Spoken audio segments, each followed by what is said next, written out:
de l'épaule, rien de grave apparemment, mais on le voit. c'est impressionnant dans ouais, ce c'est ici, là, il y a ce poteau là. Je crois que Mathieu... Ça a bien tapé ici. Oui, Mathieu Van Der Poel. Non. C'est possible, hein. Ouais.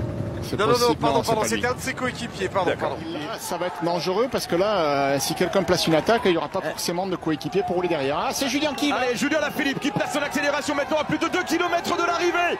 Julien Alaphilippe, pour l'instant, personne dans la roue du champion du monde. Il est bien parti, il est bien sorti. Il est bien sorti, Julien Alaphilippe, les dents serrées.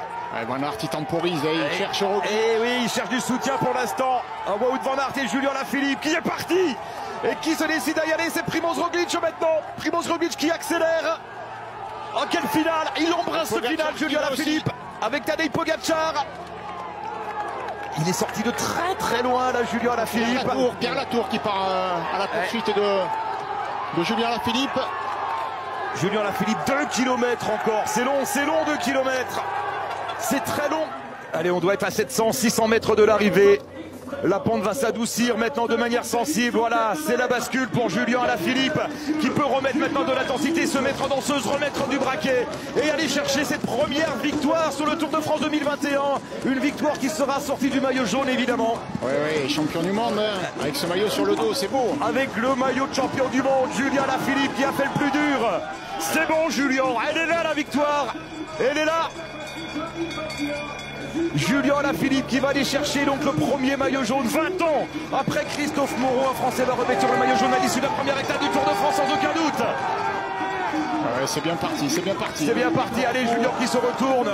Mais l'écart est fait. C'est bon, il le sait qu'il va gagner cette étape, Julien Alaphilippe, en portant son attaque à plus de 2,5 km de l'arrivée. Il a été monumental. Ah ouais, il a été énorme. Julien Alaphilippe, c'est bon, c'est gagné. C'est gagné, un Français en jaune. Demain, sur les routes de Bretagne, sur les routes des Côtes d'Armor, à l'occasion de la deuxième étape, ce sera Julien Alaphilippe, vainqueur ici à Landerneau. L'été va être bon, l'été va être fou. Bravo, Julien. Allez, Matthews pour aller chercher la deuxième place. Et Michael Matthews qui va aller prendre la deuxième place. Primoz Roglic, troisième place pour Primoz Roglic. La bonif pour Roglic. 4 secondes de bonification pour Primoz Roglic. Alors, il a jeté le vélo sur la ligne. Hein. Je ne sais même pas s'il a pas réussi à les coiffer, Matthews. 22 ans, hein, notre Slovène. Poggi, comme on le surnomme, vous l'appelez comme ça aussi, Jean-Marc? Non, je l'appelle Tadej. Je ne sais même pas si je prononce bien, mais voilà, je sais pas s'il me connaît d'ailleurs, parce qu'il est tellement jeune et les années passent tellement vite. Mais non, bien entendu, je l'appelle par son prénom. Et grand